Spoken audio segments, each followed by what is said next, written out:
Bon, le Je début. lance la vie. Oui, oui, c'est bon, c'est lancé la diffusion, hein. Ouais. Ok. Ça,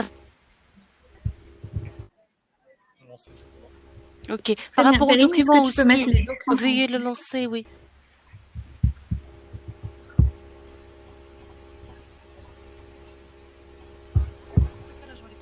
Voilà, c'est bon.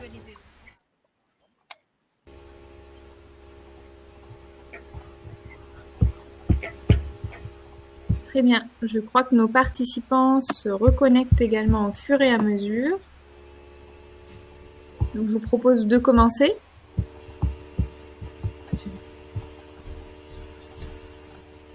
Vous pouvez peut-être couper votre écran, Perrine, Julien, et le micro. Donc, bonjour, merci et bienvenue à cette première édition du sommet virtuel du climat qui commence suite à un petit problème technique qui a l'air maintenant résolu. Donc avant de rentrer dans le vif du sujet, quelques mots quand même sur ce premier sommet virtuel du climat. Comme vous avez pu le constater, il s'agit donc d'un événement 100% en ligne composé d'une trentaine de webconférences, d'un salon virtuel avec plusieurs stands qui aura lieu demain. Et cet événement est initié et coordonné par l'Association des professionnels en conseil climat, énergie et environnement. Et il est coporté par l'ADEME, l'Association Bilan Carbone, la Fédération Sinov et le CEREMA. Il a pour objectif donc de diffuser gratuitement et le plus largement possible des expertises et des retours d'expérience concrets. Vous avez peut-être assisté déjà aux conférences des précédents jours, donc j'espère que vous avez pu trouver différentes solutions. En tout cas, l'idée, c'est bien que chacun puisse trouver dans cet événement des outils, des réponses, des leviers d'action ou des solutions pour avancer encore plus sur la trajectoire de la neutralité carbone et de l'adaptation au nouveau monde qui se présentera à nous. Donc, on va parler aujourd'hui d'adaptation au changement climatique, mais avant de rentrer à nouveau dans le vif du sujet, cette diapositive vous permet de prendre connaissance de l'ensemble des sponsors et des partenaires. Et quelques rappels également sur le déroulé de cette webconférence. Donc, elle sera disponible en replay sur le site du Sommet virtuel du climat. Vous pouvez, si vous voulez, la télécharger dès maintenant dans notre salle de webconférence. Et vous pouvez poser tout au long donc de cette webconférence vos questions via le chat que vous trouvez normalement en haut à droite de votre écran. Plus précisément donc sur la structure de la session. On va commencer cette session par une présentation générale. On aura après un temps qui sera vraiment dédié à des questions sur cette présentation. N'hésitez pas à poser vos questions au fur et à mesure de la présentation et puis on les traitera lors de cette séquence de questions. Viendra après une seconde présentation avec deux autres présentateurs. Et puis, pour finir, on aura une dernière séquence de questions. Donc, n'hésitez pas à nouveau à poser vos questions vraiment au fur et à mesure. On reviendra dessus à chaque fois. Alors, notre session porte sur l'adaptation des infrastructures de transport, donc sur les objectifs et méthodes de l'adaptation des infrastructures de transport. Je vais commencer par vous présenter les grands enjeux de l'adaptation, quelques principes méthodologiques et puis les résultats pour un gestionnaire qui décide de se lancer dans ce type d'études. Alors cette présentation, elle s'appuie sur différents exemples qui sont internationaux ou aussi nationaux de démarches d'analyse de vulnérabilité et de stratégies d'adaptation. Ces exemples sont issus de meilleures pratiques qui ont été collectées dans le cadre d'un groupe de travail stratégie d'adaptation résilience de l'Association mondiale de la route.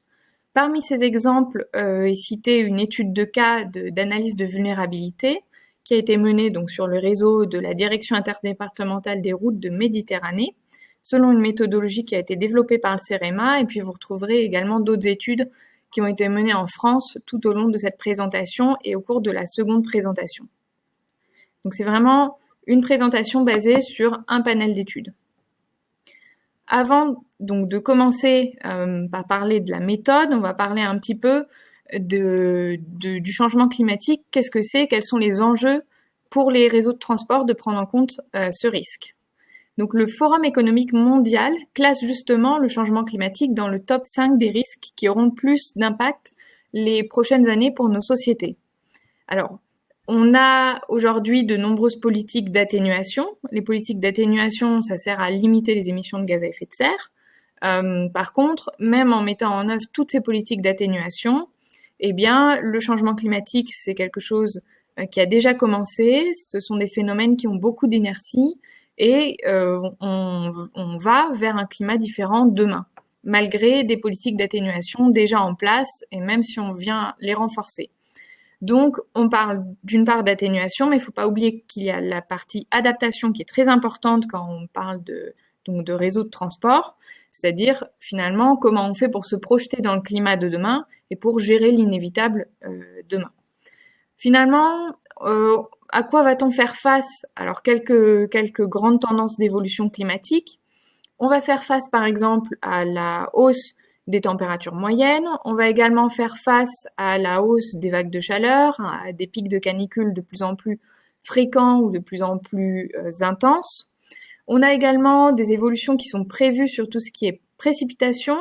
Donc les évolutions sont un peu moins certaines que pour tout ce qui est température, mais on va vers potentiellement des épisodes de pluie intense plus drastiques comme les pluies cévenoles qu'on peut avoir, qui pourraient être plus fréquentes. On va également vers des périodes de sécheresse plus importantes et évidemment tout ça, ça a des conséquences sur après des événements, des aléas comme les mouvements de terrain, comme les inondations ou tout un tas d'autres événements qui peuvent encore impacter les réseaux de transport. Donc vous avez d'ailleurs des images qui illustrent ici un certain nombre d'impacts climatiques sur les réseaux de transport. Moi, je vais surtout vous parler des enjeux, avec cette diapositive, des enjeux d'adapter nos réseaux de transport au changement climatique et de mener finalement ces démarches d'analyse de vulnérabilité et ces définitions de stratégie d'adaptation. À quoi ça sert pour un réseau de transport? Déjà, ça sert à adapter les solutions techniques, à prévoir qu'elles soient bien adaptées au climat de demain. À prioriser également les solutions d'adaptation, parce qu'on peut en avoir beaucoup. On est dans un contexte budgétaire restreint, donc il faut savoir prioriser. Globalement, ça nous permet d'améliorer les politiques et stratégies de gestion et donc d'optimiser les dépenses budgétaires. Et puis aussi, qui dit infrastructure moins souvent coupée, infrastructure plus certaine, eh bien, ça permet de renforcer en fait finalement la résilience des territoires puisque ça permet de garantir les accès des habitants ou les circulations des véhicules légers, des poids lourds pour motifs économiques, par exemple, sur les territoires. Comment mène-t-on une stratégie d'adaptation d'infrastructures de transport? On va vous présenter en fait une démarche en 2 volets. Le premier volet consiste en l'analyse des vulnérabilités du réseau de transport face au climat actuel et futur. Et puis on a un deuxième volet qui porte sur la définition de stratégies d'adaptation.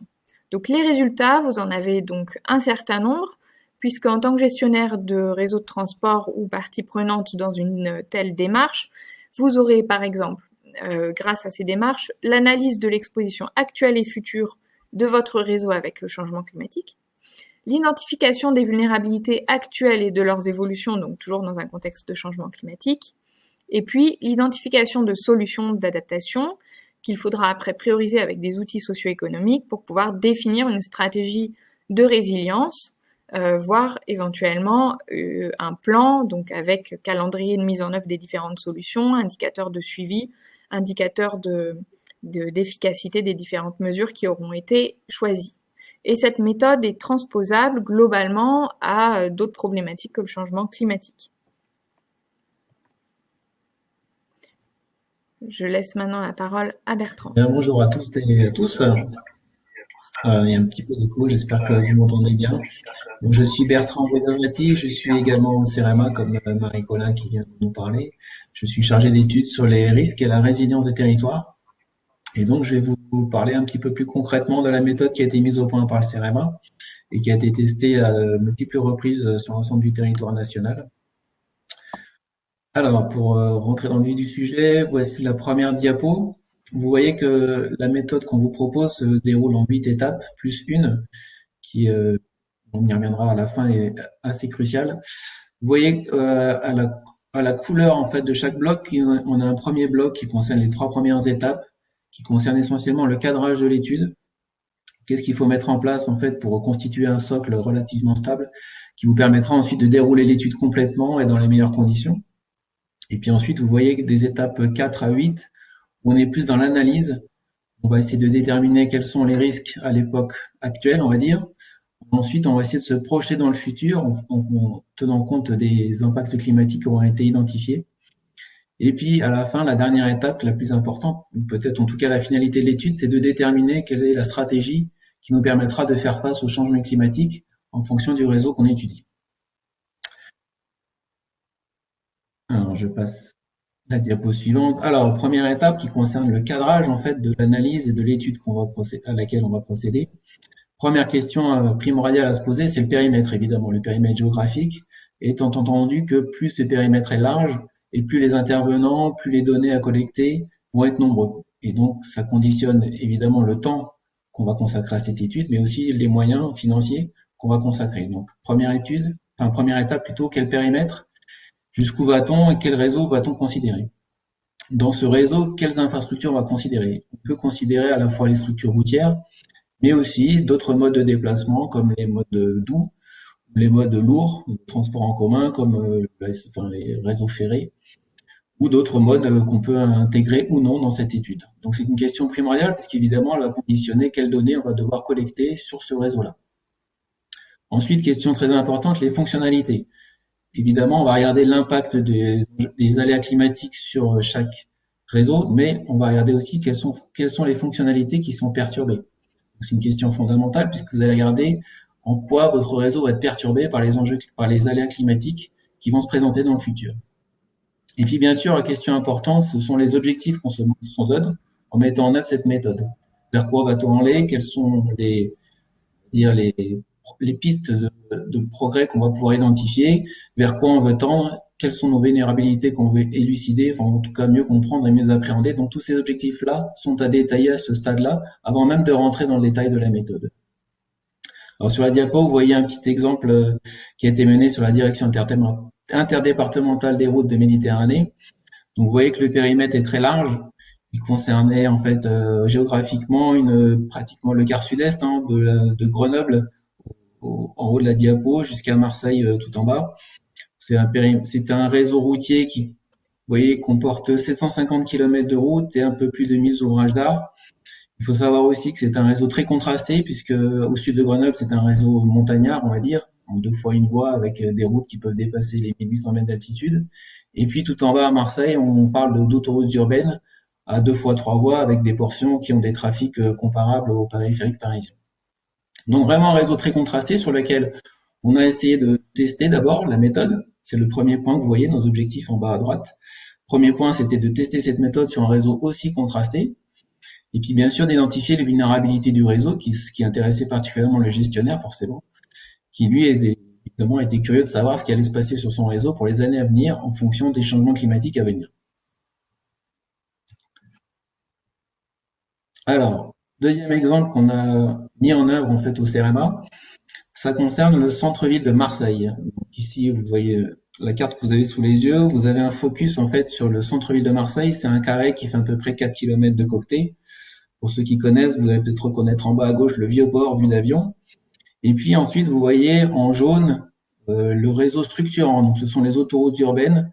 Vous voyez l'A7 qui descend nord-sud, l'A55 sur la gauche qui longe le littoral, l'A50 au sud, et puis une nouvelle infrastructure qui a été mise en service il y a peu de temps, qui est l'A507, qui est en fait une autoroute à 2 fois 3 voies qui fait un périphérique maintenant autour de Marseille, et qu'on a intégré dans notre étude. Vous voyez, ce périmètre, il concerne à la fois un réseau routier, mais aussi, ce que vous voyez en pointillé, ce sont les réseaux de transport en commun, les réseaux lourds. Donc en pointillé, c'est le métro et le tram. Et puis les traits noirs, c'est le réseau ferré lourd, donc le trafic SNCF avec la gare Saint-Charles, qui est à peu près au centre de ce périmètre. Donc tout comme la direction interdépartementale des routes Méditerranée, l'objectif d'abord, c'était de tester la méthode sur un réseau aussi complet, puisqu'on s'intéresse à tous les aspects de la mobilité, et puis évidemment de tester les vulnérabilités de l'ensemble de ce réseau au regard des enjeux climatiques. Ensuite, une fois qu'on a déterminé le périmètre, donc une phase cruciale, arrive la deuxième étape qui concerne tout ce qui est la gouvernance. Donc, qui doit-on mettre dans une équipe projet, en fait, pour mener à bien cette méthode? Donc, évidemment, la première personne qu'il faut considérer, c'est le gestionnaire. C'est le responsable du réseau ou les responsables des réseaux, puisqu'on peut avoir plusieurs réseaux à considérer, qu'il faut absolument intégrer dans l'équipe projet. Pourquoi? Parce que du fait de l'historique et de la connaissance qu'ils ont de leur réseau, ce sont les experts, les premiers experts qui vont pouvoir vous guider ou nous guider sur les aléas et sur les fragilités du réseau au regard des aléas climatiques qu'on va identifier. Donc vraiment, le gestionnaire, c'est la personne clé qu'on ne peut pas contourner et qui sera bien sûr au centre de nos travaux. Et puis, bien sûr, il nous faut des spécialistes en matière de climat. C'est le deuxième point de notre diapositive. Il faut des personnes qui soient capables de faire parler un modèle climatique, de choisir un scénario, de choisir une projection, donc des gens qui soient capables, à l'aide des outils qui sont disponibles de toute façon en ligne à tout à chacun, on va dire, mais qui soient quand même capables de les interpréter et surtout de les faire correspondre au périmètre que vous avez considéré, de les régionaliser ou départementaliser, ou voire plus dans le détail, mais en tout cas des personnes qui soient capables de parler climat en plus des infrastructures de transport. Et puis, bien sûr, il faut des spécialistes des infrastructures de transport, des gens qui soient capables de considérer l'impact d'un aléa climatique donné sur un ouvrage d'art, par exemple, ou sur une chaussée, ou sur des équipements d'indication pour les usagers. En fait, des personnes qui connaissent, on va dire, le dur, tout ce qui est structure, infrastructure même routière, sur lesquelles on se penche.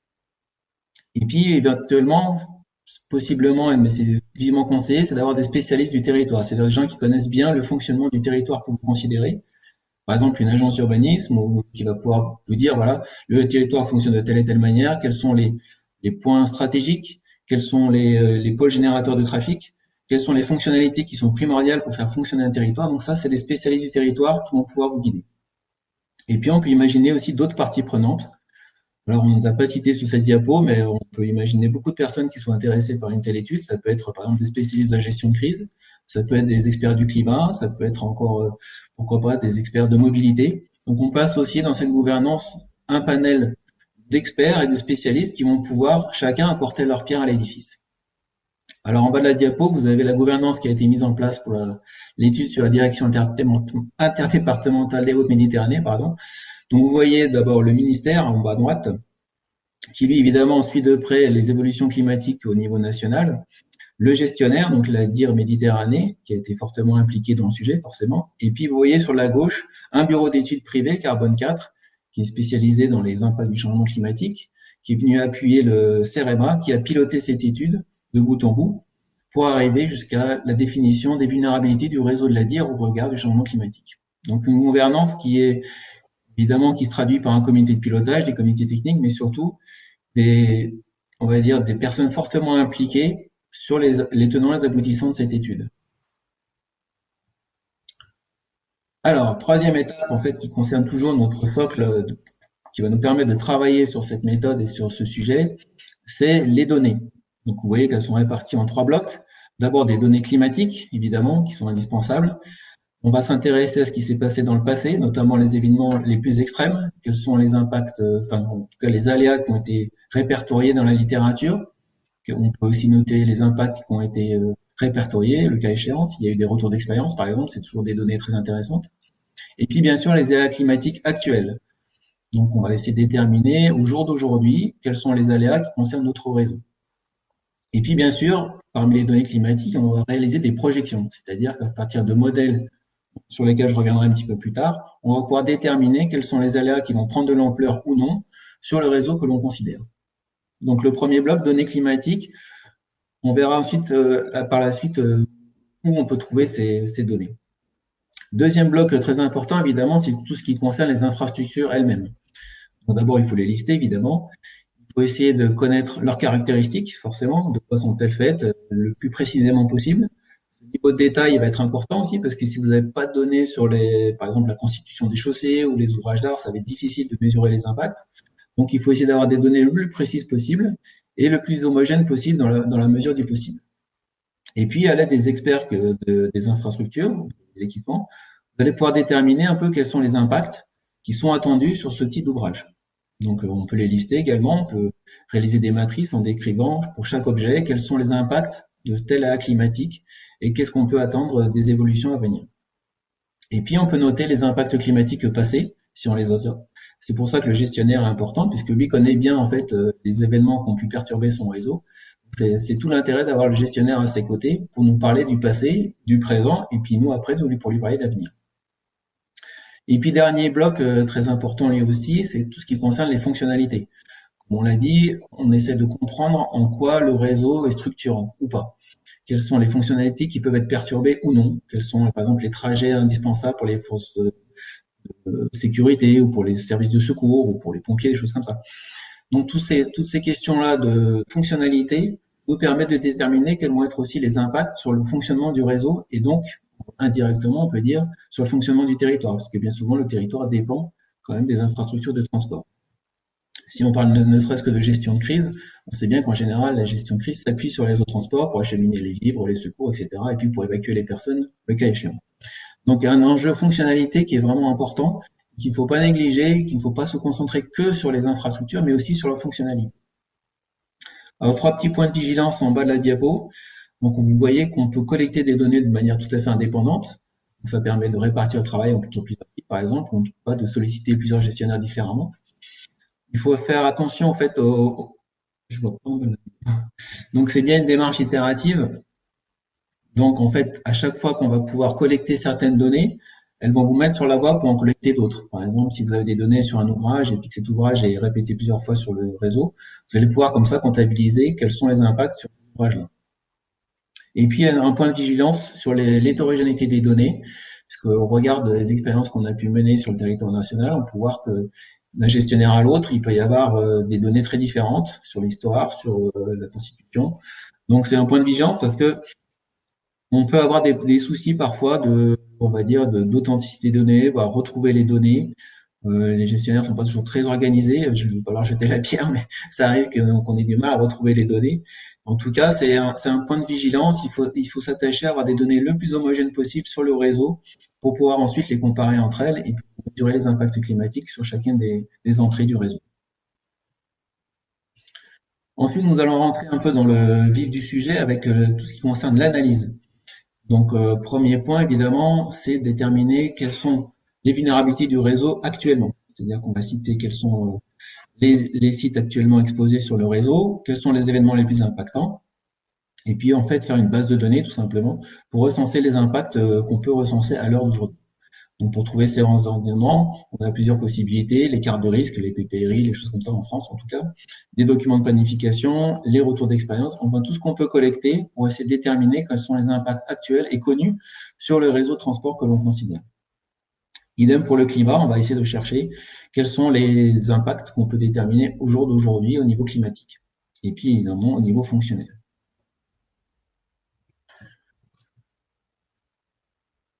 Ensuite, une fois qu'on a déterminé quels sont les impacts potentiels au jour d'aujourd'hui, on va se projeter dans l'avenir. Donc l'idée, c'est de déterminer quelles sont les évolutions majeures ou moyennes des extrêmes climatiques. Quels sont en fait, du point de vue climatique, quels sont les curseurs qui vont bouger, vers quel sens ils vont bouger, est-ce qu'on aura plus de chaleur, plus de froid, plus de vent. Donc toutes ces questions-là sont à creuser, à déterminer en fonction des modèles climatiques et des scénarios qu'on va retenir. Et puis évidemment, l'objectif, c'est de déterminer quels sont les sites du réseau qui sont les plus exposés à ces aléas climatiques. Alors là, encore une fois, comment trouver cette information? On a des modèles climatiques, français ou internationaux, donc les modèles, ils sont soit, on va dire, à l'échelle nationale, soit à l'échelle régionale, soit même à l'échelle de la Terre entière. Donc les modèles climatiques sont nombreux et variés. Il faut sélectionner le mieux adapté à notre réseau. Et puis, on peut aussi trouver des études spécifiques sur les aléas climatiques, donc en matière d'inondation, de régime des vents, on a cité ça, on peut trouver d'autres informations aussi à ce titre-là. Et puis bien sûr, on peut faire des hypothèses. On peut essayer de chercher quels sont les points de fragilité du réseau dans le futur, compte tenu des extrêmes climatiques qui vont arriver. Vous voyez sur la diapo l'exemple de la terre Méditerranée, donc les aléas climatiques ont été considérés. Donc vous voyez que pour la chaleur, les extrêmes, pour le froid aussi, et puis ensuite, étant donné qu'on parlait essentiellement d'un système routier, on a parlé de tout ce qui est cycle de gel-dégel, qui sont plus perturbants pour les chaussées, et puis la neige, le gel. On a considéré aussi les feux de forêt. Enfin, vous voyez cette liste qui n'est pas exhaustive. On aurait pu faire un peu plus. On aurait pu aussi simplifier. On aurait peut-être pu rassembler tout ce qui est froid intense dans une seule rubrique. Enfin, tout cela, c'est à discuter en fonction des objectifs que vous êtes fixés et puis des données disponibles, forcément. Vous allez adapter un peu votre panel d'aléas en fonction des données dont vous disposez et des aléas que vous allez pouvoir identifier.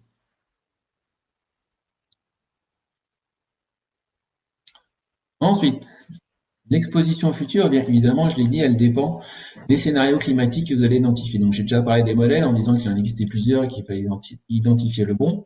Il existe aussi plusieurs scénarios climatiques. Donc, c'est là que les spécialistes interviennent, puisque les scénarios climatiques, vous avez peut-être entendu parler sûrement des RCP qui portent après un numéro 4,8 ou 8,5, etc. Donc, chaque scénario, en fait, correspond à un degré de réchauffement climatique. Les scénarios climatiques, en fait, retranscrivent quelle est l'intensité du réchauffement en fonction du rayonnement qu'on reçoit, et donc de la quantité, et aussi en fonction de la quantité de gaz à effet de serre présente dans l'atmosphère. Donc, pour chaque scénario, on peut déterminer plusieurs horizons de projection, se projeter par exemple à 10, 20, 30, voire même 50 ou 100 ans. Donc ça, c'est des questions qu'il faut se poser aussi à l'entrée au démarrage de l'étude, jusqu'à quel horizon on va se projeter et qu'est-ce qu'on va regarder. Et puis ensuite, pour déterminer l'évolution de l'exposition du réseau à ces aléas climatiques, il va falloir noter ces impacts climatiques. Donc c'est une phase importante, puisqu'à ce moment-là, pour chaque aléa et pour chaque horizon, vous allez dire, voilà, mon réseau est affecté à tel point, donc il faut avoir déterminé une échelle de notation. C'est à partir de cette échelle que vous allez noter tous les impacts climatiques. Donc vous allez affecter une note à chaque objet de votre réseau. Par exemple, pour un ouvrage d'art lambda, vous allez dire, voilà, cet ouvrage d'art a une note de temps en fonction des aléas climatiques auxquels il est exposé. Et puis après, pour un autre ouvrage, ce sera une note différente. Et cette note va varier pour chaque aléa et pour chaque objet. Donc c'est un moment important. C'est là qu'il faut que les spécialistes soient bien, on va dire, au fait de l'étude, parce que cette notation va ensuite être utilisée pour tout le reste de l'étude et pour tous les travaux qui vont suivre. Et une fois qu'on a déterminé ces impacts, effectivement, on va, comme j'ai écrit en bas de la diapo, on va noter les évolutions à partir de ces échelles. Vous voyez sur la droite une petite illustration, donc toujours sur le réseau de la Dière Méditerranée, où on a considéré la période de référence, donc c'est entre 1961 et 1990, et puis ensuite des horizons différents, et à chaque fois on a pu noter quels étaient les sites, ou en tout cas les portions de réseau qui allaient être le plus impactées pour chaque aléa donné. Donc l'exemple qui est donné là, c'est pour la température maximale, donc c'est le plus chaud, mais on a fait le même travail évidemment sur tous les autres aléas climatiques. Je vais laisser la parole à Marie qui va vous parler maintenant de la sensibilité. Merci Bertrand. Donc pour l'analyse des sensibilités qui vient un petit peu après ou qu'on peut faire en parallèle de l'analyse de l'exposition du réseau. Il faut déjà pouvoir catégoriser les différentes infrastructures et les différentes fonctionnalités du réseau. Donc là, vous avez un exemple pour un réseau routier, mais on peut très bien mener ce genre d'études sur d'autres types de réseaux. Pour un réseau routier, on aura par exemple la route avec sa surface et sa structure qui permet en fait des fonctionnalités assez variées puisqu'elle permet de faire circuler des véhicules légers pour des déplacements domicile-travail ou bien pour des besoins essentiels, les courses, pour également des services donc de circulation, des services d'urgence ou encore tout ce qui est fonctionnalité de déplacement des poids lourds, donc des fonctionnalités plutôt économiques a priori. Donc il faut être capable de catégoriser ces infrastructures et fonctionnalités, puis de récupérer différentes données sur ces infrastructures et fonctionnalités pour en analyser les sensibilités. Alors les données qui permettent d'analyser les sensibilités sur les infrastructures, ce sont évidemment déjà leur localisation, leur état, les matériaux de construction, les règles de conception, le niveau d'entretien, et on peut ajouter d'autres données si on en a d'autres. Pour les fonctionnalités, donc si c'est un réseau routier, on pourra avoir le niveau de trafic, le type de trafic, la redondance du réseau, c'est-à-dire est-ce qu'on a des itinéraires de déviation possibles. Et puis, si c'est pas un réseau routier, par exemple, si c'est un réseau portuaire, vous aurez quelques exemples de fonctionnalités dans la présentation qui suit. Où peut-on trouver cette information? Donc, la plupart du temps, ces informations sont dans les bases de données du gestionnaire et en général, on a besoin de le compléter par les retours d'expérience du gestionnaire. Si les bases de données sont très complètes, on peut même venir préciser ces données en allant chercher plus loin.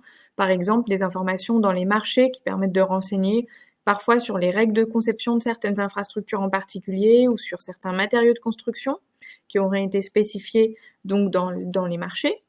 Et puis, le gestionnaire a également souvent des études spécifiques, par exemple des analyses d'affouillement d'ouvrages d'art. Donc, on peut utiliser toutes ces données. Bertrand ou Perrine, est-ce que vous pourriez passer à la diapositive suivante? Je crois qu'il y a un souci technique.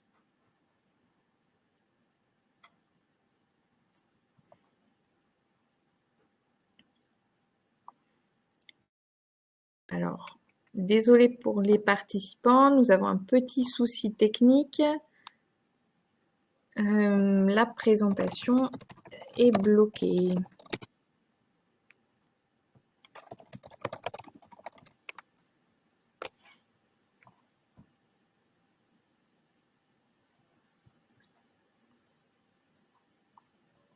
Ah.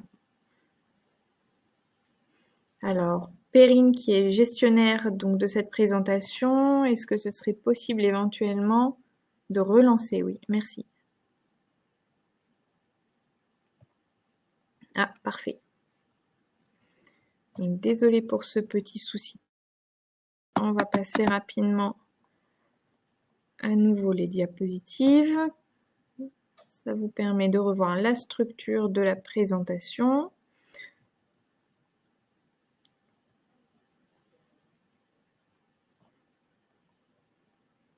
Ah.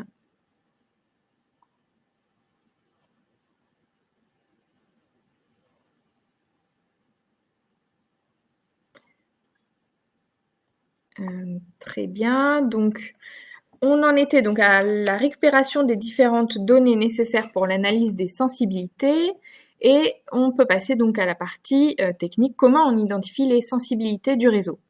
Donc pour tout ce qui est fonctionnalité, ces sensibilités, ça peut être par exemple des zones ventées. Dans ce cas-là, les poids lourds peuvent avoir plus de difficultés à rouler à la vitesse initialement prévue en cas de fort vent.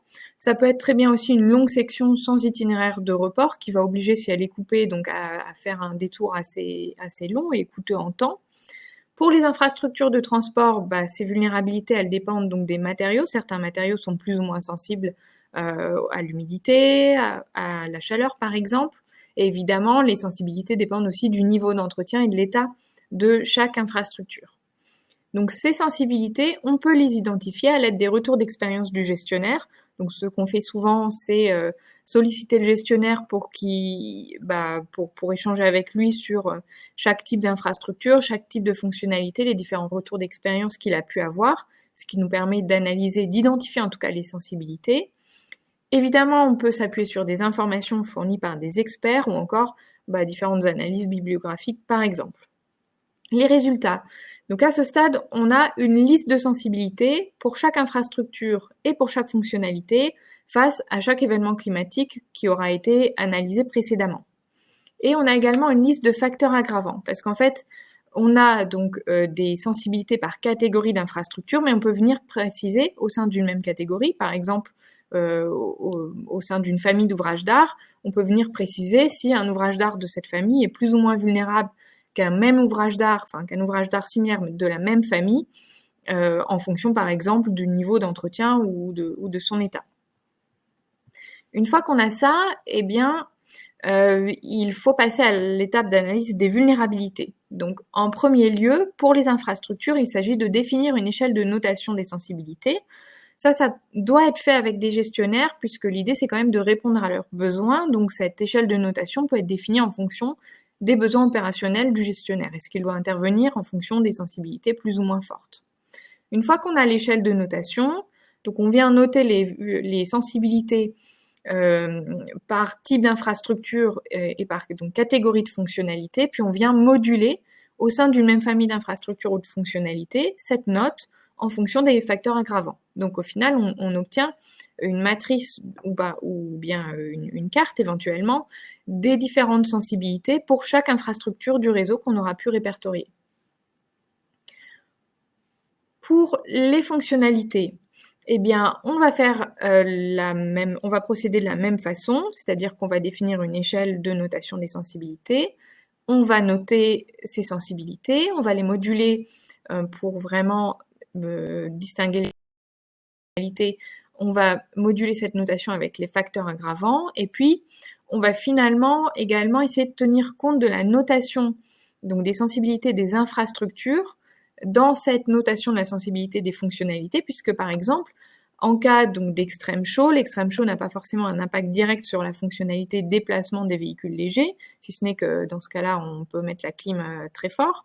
Par contre, l'extrême chaud peut venir dégrader l'état de la route et si la route est vraiment très dégradée, si la chaussée est très dégradée, ça peut obliger les véhicules à freiner. Et donc on a un effet indirect qu'il faut pouvoir prendre en compte dans cette notation des sensibilités. À ce stade, on en est encore à la notation des sensibilités. On obtient finalement la vulnérabilité en croisant les notes d'exposition avec les notes des sensibilités. Donc en faisant ça, on obtient donc soit des cartes, soit des tableaux par exemple, qui permettent d'avoir un niveau de vulnérabilité actuel et le niveau de vulnérabilité futur en prenant en compte soit l'exposition actuelle, soit l'exposition future du réseau. Donc à ce stade, on a obtenu des notes de vulnérabilité pour l'ensemble du réseau. Et donc là, vous avez en bas de cette présentation une carte qui montre à cette fois-ci le niveau de risque du réseau de la DIRMET face à un certain type d'aléa. En fait, donc pour un certain type d'infrastructure. Cette fois-ci, on parle donc d'analyse du risque parce que pour le moment, on n'a pas encore pris en compte en fait les enjeux du réseau pour le territoire. Donc ces enjeux, ça peut être est-ce que mon réseau est structurant pour le territoire ou est-ce qu'il s'agit d'une liaison en quelque sorte secondaire? Est-ce que j'ai un déplacement de type transit ou est-ce que j'ai un déplacement vraiment plutôt très local? Est-ce que le réseau supporte des enjeux spécifiques? Par exemple, est-ce qu'il permet des accès à des centres économiques ou à des lieux vitaux comme les hôpitaux? Ou est-ce qu'il permet simplement du déplacement sans un accès spécifique à un centre d'intérêt important pour le territoire? Donc, on peut également prendre en compte à nouveau tous ces enjeux et cette fois-ci, donc, les croiser avec l'aspect fonctionnalité. Ça demande quelques manipulations à nouveau sur les cartes et sur les tableurs, donc je ne vais pas rentrer dans les détails, mais l'idée c'est bien de dire qu'on peut les prendre en compte pour arriver cette fois-ci à établir une carte ou un tableur de niveau de risque. Donc à ce stade, on a réussi à finir cette démarche d'analyse des vulnérabilités. On a obtenu pour l'ensemble du réseau un niveau de risque par rapport au climat actuel et par rapport au climat futur. Donc on peut passer à ce stade aux démarches de définition de l'adaptation. Alors comment on fait? Une première étape, pour être pratico-pratique, c'est de commencer par catégoriser les différentes solutions d'adaptation.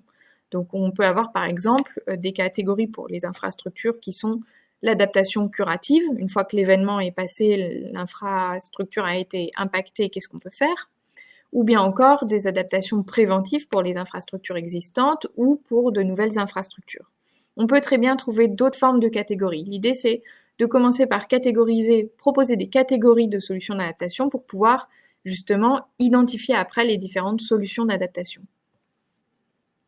Ces solutions d'adaptation, on peut les identifier après en réfléchissant, en identifiant un élément sur lequel on veut agir. Par exemple, ça peut être l'exposition actuelle ou future élevée. Est-ce qu'on veut jouer en fait sur l'événement climatique avant qu'il atteigne finalement l'infrastructure en prévoyant par exemple des bassins de stockage des eaux, d'écrêtement des eaux plus conséquents. On peut aussi agir donc sur tout ce qui est sensibilité et vulnérabilité élevée.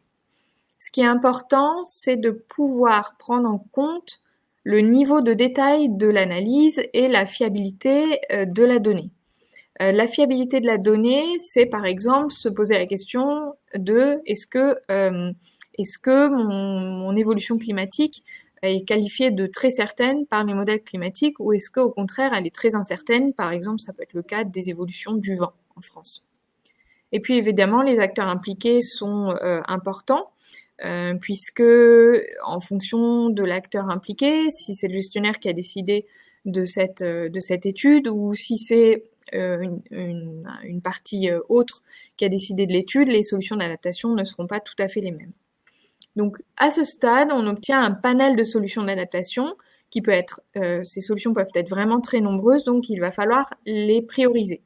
Je ne vais pas rentrer dans le détail donc des méthodes de priorisation, mais sachez qu'il en existe de plusieurs types. Elles peuvent être des analyses multicritères. En général, c'est ce qu'il y a peut-être de plus simple pour commencer. On peut avoir des analyses un peu plus complexes avec tout ce qui est analyse coût-bénéfice ou analyse du coût de cycle de vie de l'ensemble de l'infrastructure. On a des exemples qui nous viennent d'Australie, par exemple, là-dessus. Et toutes ces méthodes permettent de prioriser les différentes solutions d'adaptation pour finir par identifier celles qu'on voudra retenir à la fin et qu'on voudra mettre en œuvre. Donc, je vous remercie pour votre attention et j'espère que vous avez pu bien rester en ligne malgré les quelques incidents techniques. Et on va pouvoir passer donc à la partie des questions. Donc, n'hésitez pas à nous écrire vos questions dans le chat. Ça prend un peu de temps de les écrire. Mais il y a déjà eu quelques questions, donc je vais vous les livrer. La première question était sur s'il était possible de prioriser sur le fret. Est-ce que c'était envisagé? Et aussi, on a parlé de autoroute pour vélo face aux routes de transport de véhicules polluants. Alors, je ne sais pas si cette question est peut-être plutôt orientée sur tout ce qui est atténuation. Nous, on est vraiment sur la partie adaptation au changement climatique. Peut-être que l'auteur de la question pourra préciser, mais tel que je le comprends. Donc, est-ce qu'on peut orienter sur le fret? Ça peut faire partie des solutions d'adaptation si on s'aperçoit qu'une route très empruntée, par exemple, par des véhicules poids lourds peut être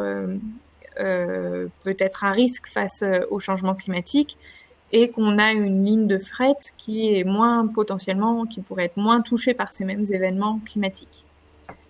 Oui, c'est lié. Alors, oui, donc nous, on est vraiment sur la partie adaptation. On essaye, à chaque fois qu'on propose différentes solutions d'adaptation, de tenir compte aussi de cet aspect atténuation. C'est-à-dire qu'on ne va pas proposer des solutions qui seraient, par exemple, d'augmenter la climatisation, sauf s'il n'y a vraiment pas le choix. On ne va pas proposer des solutions d'adaptation de type augmenter les climatisations en été pour répondre aux pics de canicule. Je ne sais pas si ça répond pleinement à la question. Je pose la deuxième question, peut-être, Marie. Une autre question était à quelle échelle votre méthode donne-t-elle les résultats les plus fiables? Départementale, régionale, nationale? Alors, on ne va pas forcément parler de périmètre qui donne les résultats les plus fiables. Ce sont des études de niveau stratégique. Donc, ce n'est pas forcément des études qui vont faire appel à de la modélisation. Elles peuvent être menées en fait à ces différents niveaux qui ont été cités, ce qui va nous permettre de peut-être parler de préciser la méthode. Ça va être le niveau de données disponible pour chacune des parties, donc analyse des sensibilités d'infrastructure et des fonctionnalités. Plus on aura de données, plus on aura de données par exemple sur les caractéristiques des infrastructures, plus on va pouvoir aller loin dans la réalisation de cette méthode. Par ailleurs, évidemment, on ne va pas mener cette étude de la même façon, cette démarche d'analyse des vulnérabilités de la même façon si on est sur un réseau qui a des milliers de kilomètres de route ou si on est sur un petit réseau où là, on va pouvoir effectivement être beaucoup plus précis dans l'analyse, beaucoup plus fin. À nouveau, ce niveau de détail et ce niveau de précision, il dépend aussi des objectifs du gestionnaire finalement. Si le gestionnaire veut vraiment être très précis, on peut intervenir, on peut mener ce genre d'analyse sur un ouvrage précis. Ça a été fait par exemple sur 2 grands ponts français. Donc là, on était à un niveau de détail très pointu.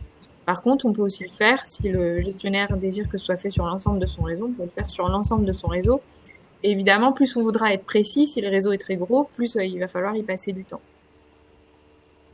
Très bien. Et encore une autre question plus sur les données, sur l'existence éventuellement d'un outil commun SIG est-ce qu'il existe un outil commun d'agrégation des données des réseaux et voiries à l'échelle nationale qui pourrait être abondé par l'ensemble des gestionnaires de manière collaborative?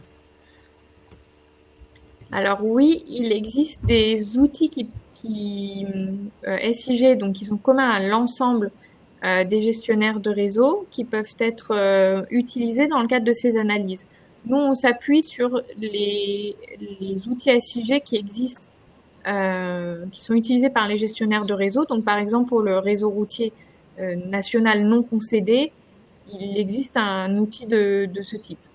Après, cette fois-ci au niveau du CEREMA,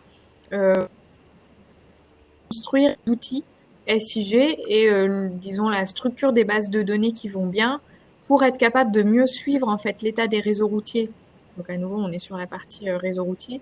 Mieux suivre l'état des réseaux routiers et ce genre d'outils, nous on peut l'intégrer dans les démarches d'analyse de vulnérabilité. En tout cas, la première étape pour répondre à cette question, ce serait de déjà se servir des outils existants qui sont en cours de développement sur tout ce qui est caractérisation notamment de l'état des réseaux. Après, pour les autres réseaux, à ma connaissance, il n'existe pas de logiciel partagé. Ça dépend aussi si on est un gestionnaire public ou privé, évidemment. Oui, et du coup, la question se poursuivait sur l'existence aussi d'un guide commun d'adaptation au changement climatique. Oui, donc là, vous aurez à la fin de cette présentation plusieurs liens et vous pourrez trouver donc des exemples de méthodes, de démarches d'adaptation. Au CEREMA, donc on en a publié un qui est disponible, que vous pouvez télécharger gratuitement.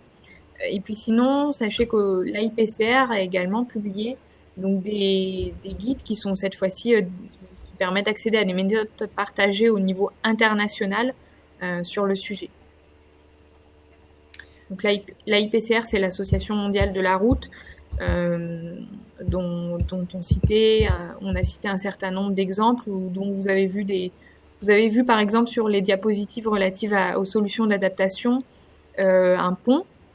Je vais peut-être y revenir quelques minutes. Donc ça, alors, si la présentation va bien redéfiler. C'est un des exemples qui est mis en avant dans un de ces guides justement de l'Association mondiale de la route. Donc cet exemple-là, qui est tiré des différentes solutions qui sont proposées par le guide AIPCR. C'est un pont qui a été surélevé en Australie pour répondre aux enjeux de la hausse en intensité et en fréquence des cyclones, donc qui pourraient venir impacter de plus en plus fréquemment et de plus en plus violemment les ponts, et aussi la hausse du niveau marin.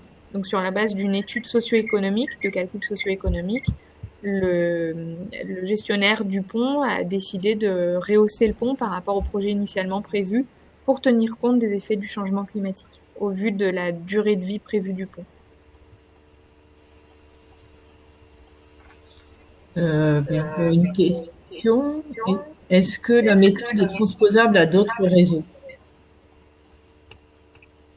Donc oui, cette méthode est transposable à différents types de réseaux. Jusqu'à présent, elle a été donc mise en œuvre, en tout cas au niveau français, sur la base de la méthodologie CEREMA. Elle a été mise en œuvre donc sur des réseaux routiers de différents types, donc des autoroutes, mais aussi des réseaux urbains, comme cela vous a été présenté. Elle a été mise en œuvre sur des réseaux donc fluviaux, portuaires. Elle a été élaborée élaborée avec des collègues qui viennent de l'aéroportuaire également, et elle est adaptable globalement à tout type de réseau. Ok.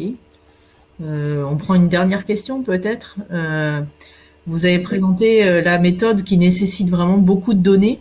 Est-ce que c'est possible finalement de la mettre en œuvre même si on n'a pas toutes ces données ou finalement très peu de données? Si je peux répondre pareil, tout dépend en fait des objectifs qu'on va se fixer en fait. On va dire que, comme j'ai dit tout à l'heure, c'est un peu itératif. Si on a peu de données, on va se fixer des objectifs assez restreints, mais ça n'empêche pas de les atteindre.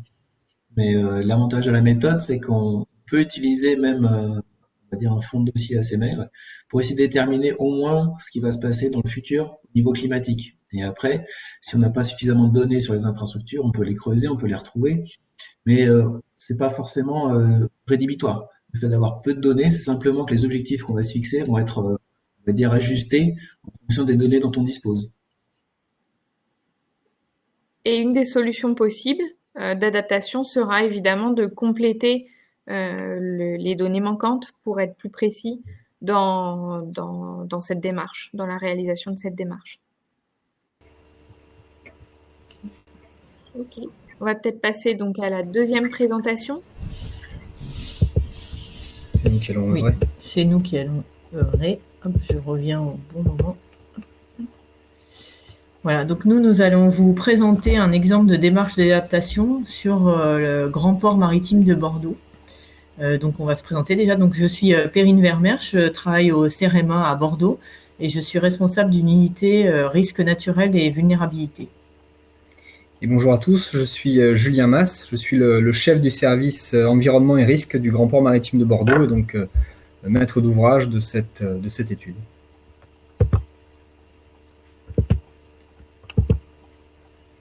Alors, diapo précédente, en 2 mots, pourquoi le port de Bordeaux s'est lancé dans cette démarche avec le CEREMA?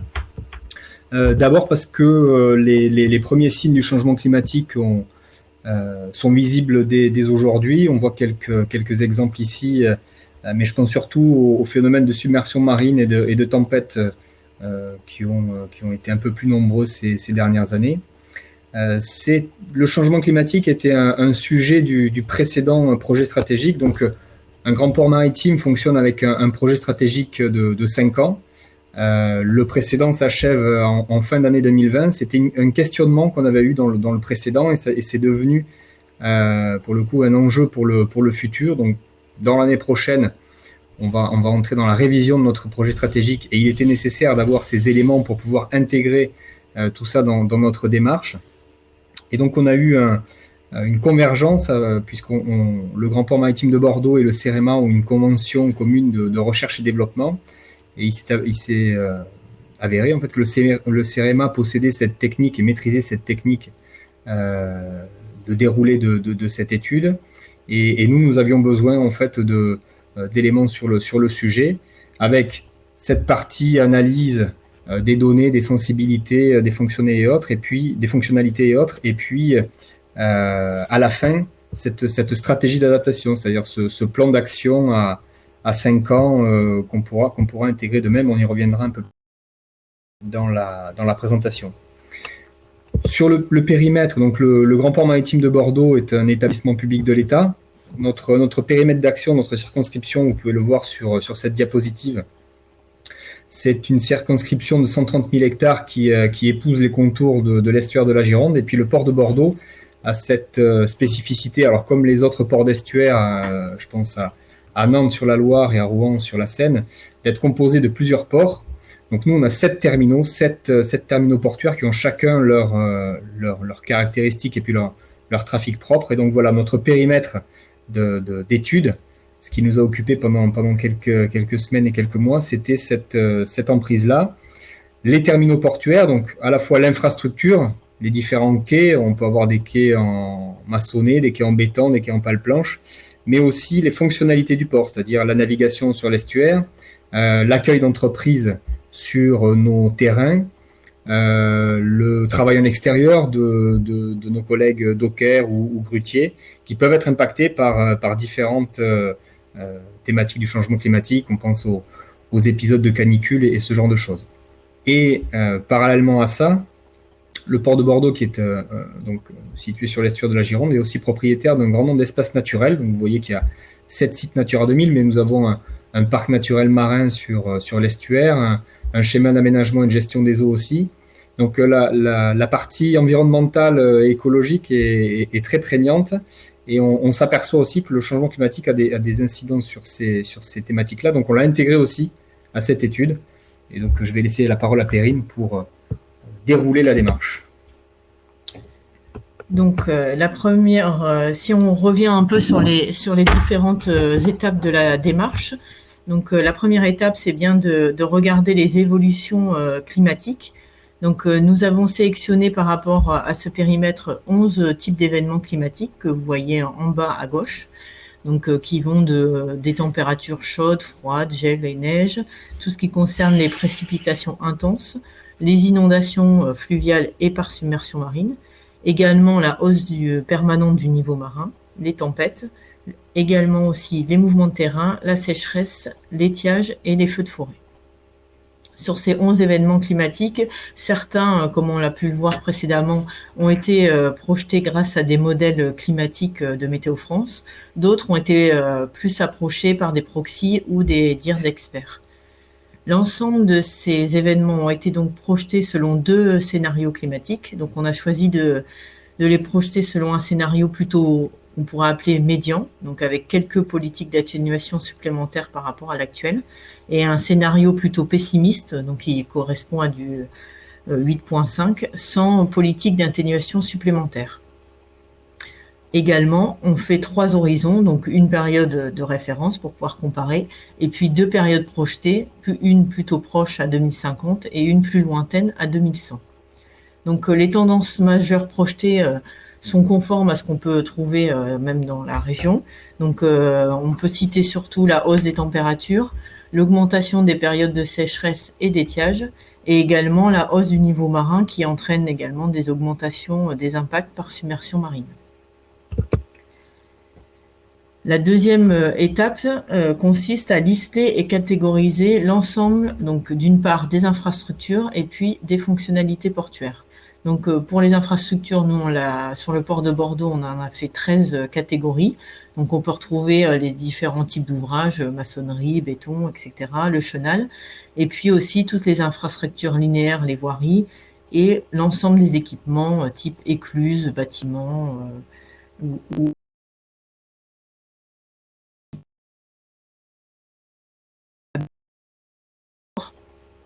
et ensuite, les fonctionnalités. Donc là, il y a 16 familles. Également, on trouve ce qui est plus assez commun, tout ce qui est transport maritime avec la circulation, l'accostage, l'amarrage, etc. La logistique, le chargement, déchargement ou les passagers. Tout ce qui peut concerner aussi les travaux portuaires. L'environnement, comme l'a dit Julien. L'ensemble des stockages, donc là, différenciés selon si c'est du conteneur, du vrac liquide ou solide. Et puis également tout ce qui concerne la mise à disposition du foncier dont est propriétaire le port, que ça soit naturel ou portuaire. Alors ensuite, dans la suite, on a l'analyse de la vulnérabilité. Donc comme on l'a vu précédemment, il s'agit de décrire donc pour chaque infrastructure et chaque fonctionnalité sa vulnérabilité face à chaque événement climatique. Donc c'est ce qui là apparaît en fait dans un petit condensé, puisque c'est des matrices quand même assez importantes, puisqu'on, comme on l'a vu, il y a beaucoup d'infrastructures et de fonctionnalités, et puis on les compare à chacun des 11 événements climatiques et on les note. Ensuite, qu'est-ce qu'on peut dire? On note le risque, finalement, comme on l'a vu, où on croise la vulnérabilité et donc la précédente note avec l'évolution de l'événement. Est-ce que finalement la température augmente beaucoup, la hausse du niveau marin, les températures basses, elles, augmentent peu, et on le croise. Ceci pour chaque infrastructure, chaque fonctionnalité, chaque scénario et chaque horizon. Ce qui montre là un tout petit extrait des énormes matrices qu'on arrive à obtenir. Donc si on passe sur les principaux impacts pour le port, donc là sur cette diapo on voit les impacts sur les infrastructures portuaires. Donc j'ai un peu détaillé en fait déjà celles qui ont un impact assez fort mais surtout plutôt certain, donc tout ce qui concerne les inondations, donc qu'elles soient par ruissellement les pluies intenses ou par submersion marine qui on l'a vu seront aggravées par la hausse du niveau marin. Ensuite, on a des impacts forts aussi, mais avec plus d'incertitudes, comme la hausse du niveau marin et les mouvements de terrain.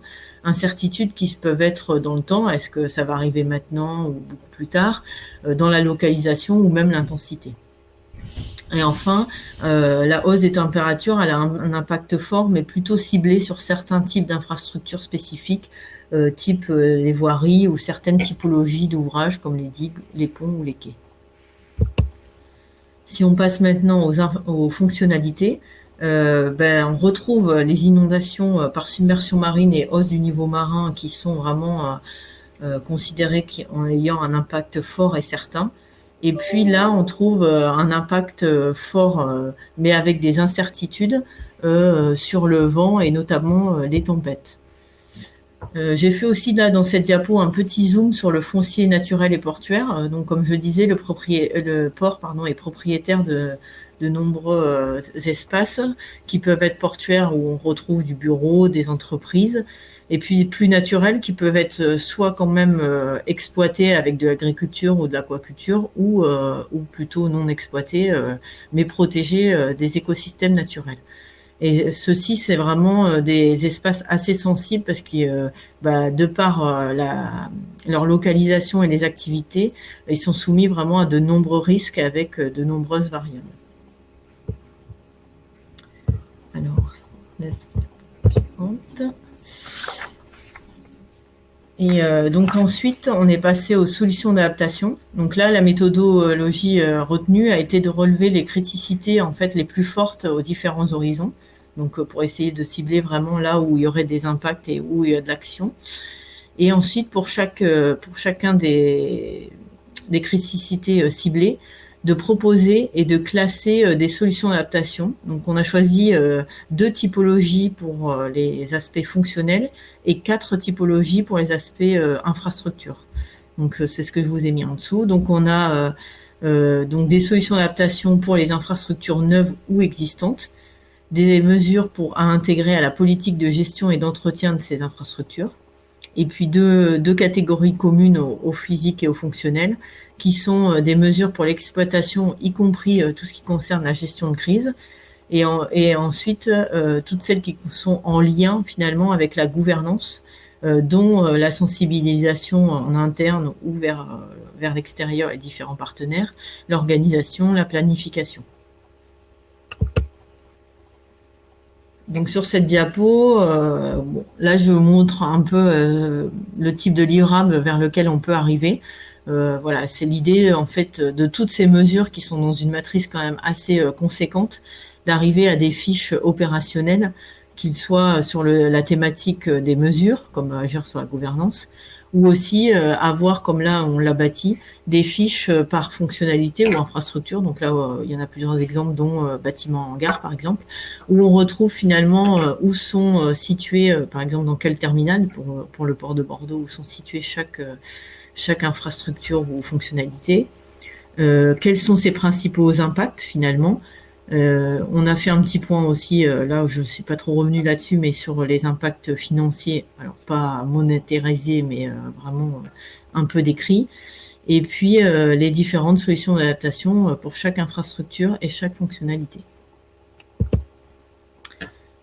Et je vais laisser la parole à Julien pour vous expliquer un peu la suite donnée. La suite de cette démarche. Alors, un mot important, quand on a réalisé les étapes sur la vulnérabilité et tout ça, on a fait travailler, donc nous, le service environnement, on était en relation avec le CEREMA pour dérouler la méthode, mais on a fait travailler nos collègues de génie civil, de la capitainerie pour tout ce qui était navigation, et puis des dragages aussi pour essayer de caractériser au mieux et au plus juste les impacts, les vulnérabilités de ces choses-là. Donc on arrive au terme de l'étude avec cette stratégie d'adaptation. À court terme, ça va être d'abord une présentation en interne à la direction générale du port pour faire comprendre un petit peu cette démarche et puis donner les pistes pour l'intégrer dans le projet stratégique, dans le futur projet stratégique du port de Bordeaux. Une présentation ensuite aux instances internes du port que sont le conseil de surveillance et le conseil de développement, parce que ça va être des sujets sur lesquels ils vont travailler dans les prochaines années. En parallèle de ça, donc le Grand Port Maritime rédige aussi dans le premier semestre, enfin elle sera prête normalement pour la fin du premier semestre 2020, sa stratégie de développement durable. Et donc un des enjeux de cette stratégie, c'est climat-énergie, et on va être forcément attentif aux conclusions, et on va intégrer ces conclusions dans cette démarche-là. Plusieurs présentations aussi de cette démarche, il y en a eu déjà un certain nombre, et ça va continuer, notamment une sensibilisation auprès des autres grands ports maritimes français, où j'ai déjà prévu d'expliquer un petit peu ce que nous avons fait avec le CEREMA à des collègues qui sont intéressés par cette démarche. Et puis derrière, très concrètement, la mise en œuvre de la stratégie d'adaptation.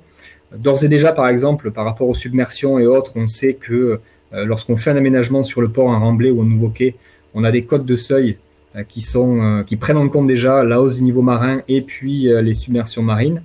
Mais derrière, c'est donner le cadre à nos collègues de génie civil pour le suivi des ouvrages, intégrer déjà une petite fibre changement climatique dans leur démarche. Et puis, à chaque fois, comme le disait Perrine, qu'une infrastructure va être rénovée, réparée ou maintenue, prévoir un petit peu et anticiper les changements qui pourraient intervenir dans les années futures.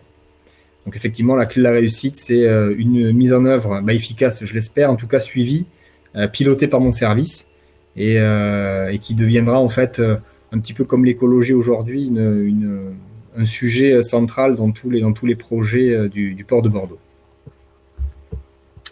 Ok. Eh bien, on vous remercie de votre attention, nos différents contacts, et puis on va passer maintenant à un petit moment de questions. Alors, pendant que On est là les pour y personnes organisent répondre. leurs questions, on a reçu déjà quelques-unes. Je vous livre la première, qui concerne la gouvernance de cette étude. Est-ce que vous pouvez nous en dire plus?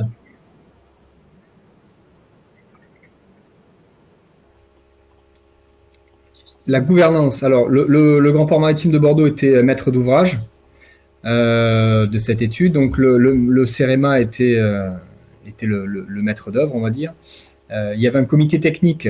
Donc, c'était le service environnement du port avec Marie et Perrine. Et puis, un comité de pilotage où on intégrait le directeur adjoint de l'exploitation qui est venu alors au comité de pilotage pour valider les grandes étapes de l'étude. Mais grosso modo, on a fonctionné en comité de pilotage, comité technique, CEREMA, Port de Bordeaux. On a présenté ça par ailleurs dans d'autres instances, mais c'était simplement pour présenter la démarche, l'évoquer, et puis je pense qu'on reviendra un petit peu plus tard sur des présentations plus précises.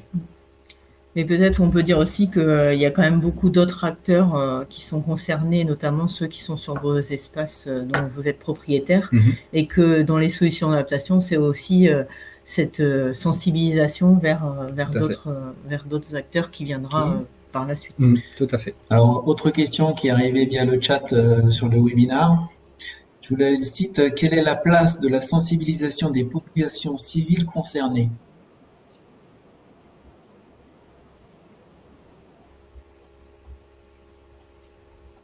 Alors, la population civile. Alors, pour le port de Bordeaux, c'est vrai qu'on a raisonné à l'échelle de notre périmètre d'intervention en tant qu'établissement public et port de commerce. On n'a pas, convié les communes ou la population autour. Je dirais qu'il y a un premier niveau de sensibilisation, c'est lorsqu'en interne on parle de cette étude et qu'on diffuse ses résultats. Il y a une première sensibilisation des différents agents du port de Bordeaux. Et je pense que, alors, population civile, c'est peut-être ambitieux, mais en tout cas, dans le conseil de surveillance du port de Bordeaux ou dans son conseil de développement, vous avez toutes les collectivités, on va dire, de la place bordelaise, que ce soit donc, la région, le département, Bordeaux Métropole, et puis plusieurs communes sur lesquelles des terminaux portuaires sont présents, et qu'à ce moment-là, en fait, soit libre à eux de diffuser ces éléments auprès de leur population, soit nous demander, et très volontiers, on pourra aller présenter, alors peut-être pas dans le détail technique de l'étude, mais en gros, les grands résultats, les principaux résultats de cette démarche. Avant de passer à la question suivante, sur la sensibilisation donc, de la population civile, une mesure d'adaptation qui revient souvent dans les différentes études, c'est la communication sur ce type d'études. On s'aperçoit, même si nous, au niveau du CEREMA, en tout cas, on n'est pas au contact direct des populations civiles, puisqu'on a plutôt vocation à travailler avec les territoires, mais dans un sens technique.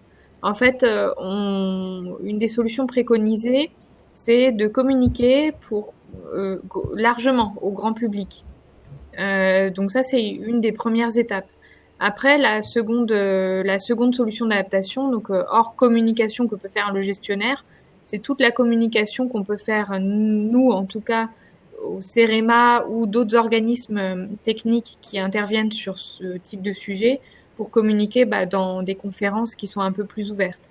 Et ça se fait quand même pas mal et je pense que globalement, la population est plus sensible à la partie atténuation qu'à la partie adaptation pour le moment, mais que c'est un sujet qui est en train de monter et sur lequel on arrivera à mobiliser en communiquant. Alors, la personne qui a posé une question a complété. Elle a posé aussi la question des salariés du port. Qu'il y a une communication qui est prévue ou qui est envisagée pour eux. Oui, alors d'abord, alors ceux qui sont directement concernés, je les ai cités tout à l'heure, donc les membres du service génie civil, les dragages, en grande partie la direction de l'exploitation du port, mais également toute la partie promotion commerciale qui va être la cheville ouvrière de la révision du projet stratégique. Donc ça, c'est un élément qui va leur être transmis et qu'ils devront intégrer dans cette démarche. Et puis, lorsque tout sera validé et qu'on l'aura présenté en interne, très probablement sur l'intranet du port de Bordeaux ou par le biais d'un communiqué interne qui reviennent régulièrement, on pourra donner là aussi les grands résultats, voilà, ce qui ressort, ce que Perrine a fait ressortir un petit peu, quels sont dans l'avenir les éléments qui vont nous impacter le plus et puis comment on peut d'ores et déjà, à court, moyen ou long terme, les prendre en compte et s'y adapter. Donc ça va monter crescendo en interne, c'est sûr, et puis en externe. Ok, alors autre question sur le chat en direct. Quelles sont les suites à cette étude au niveau, est-ce qu'il va y avoir par exemple un plan stratégique qui va être édifié ou quelque chose de ce type-là?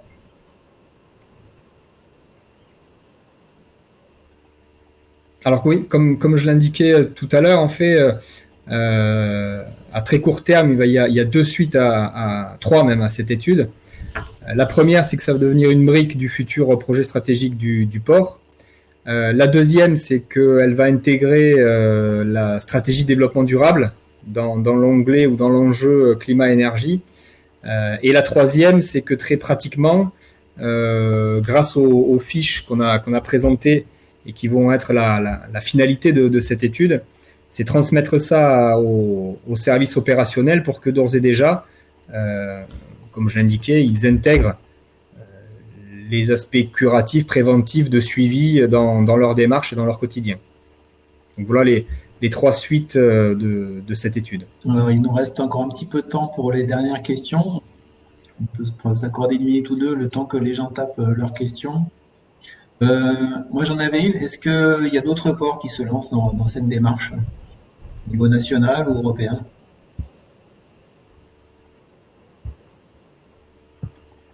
Alors au niveau européen, je ne sais pas, peut-être Perrine et Marie dans le benchmark, vous avez eu une réponse. Au niveau national, donc le port de Bordeaux, enfin les grands ports maritimes et d'autres sont membres du groupe technique environnement de l'Union des ports de France et il y a quelques temps de ça, j'ai évoqué cette étude et il est prévu soit en décembre, soit en janvier que je revienne dans ce groupe-là avec un peu plus de matière, puisque maintenant on a grandement avancé sur le sujet. Et donc il ne serait pas étonnant que d'autres ports, en tout cas des grands ports maritimes, se lancent dans la démarche. En tout cas en utilisant cette méthode, parce que peut-être qu'ils ont réfléchi par ailleurs à d'autres manières de s'adapter au changement climatique, mais en tout cas en essayant de dérouler cette méthode. Okay. On va faire à suivre. Alors, je regarde en même temps les questions qui arrivent. Il y en a une qui vient d'arriver. Alors, je pense que c'est un peu lié à la question de tout à l'heure sur les salariés du port. Comment est-ce qu'on peut impliquer en fait les salariés du port dans ce genre d'études?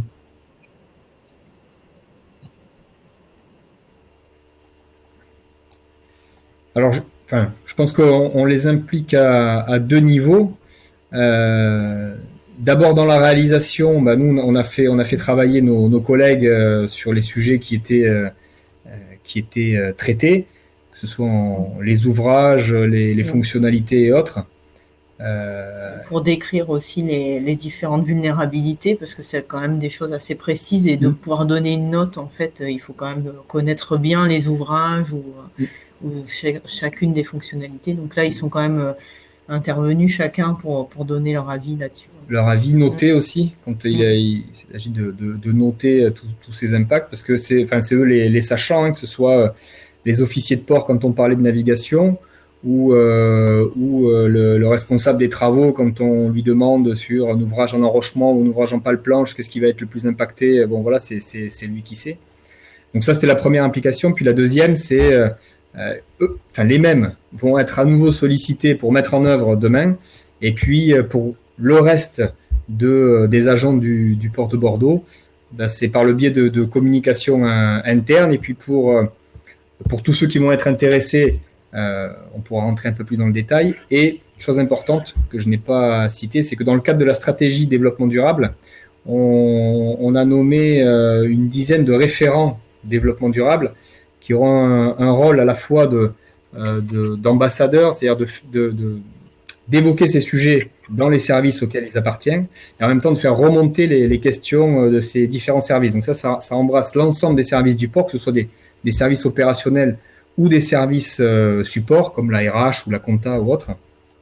Et donc c'est peut-être aussi un moyen, c'est sûrement un moyen même, de les sensibiliser à toutes ces questions, étant entendu que je suis d'accord avec les éléments du chat.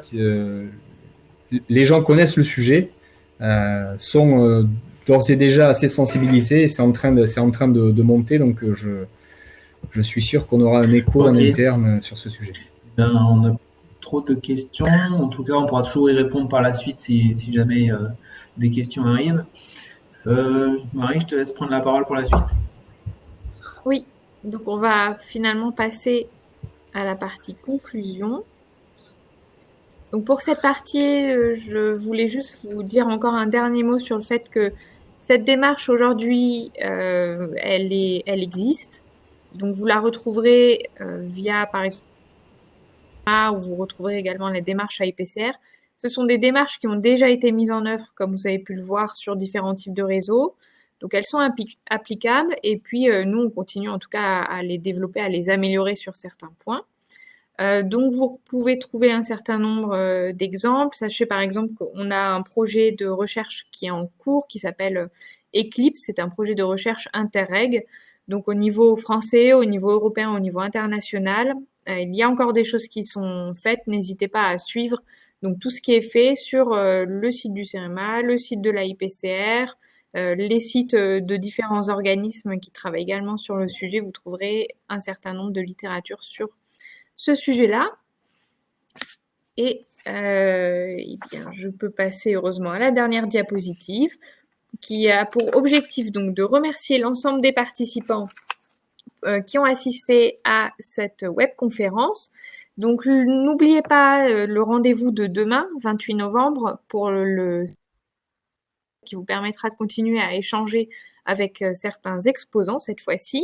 Et puis, si vous pouviez nous donner votre avis sur cette présentation, et puis dans le cadre également de l'enquête qui vous sera envoyée par mail à la fin du sommet virtuel du climat, ça nous permettra donc de préparer au mieux la deuxième édition de ce sommet.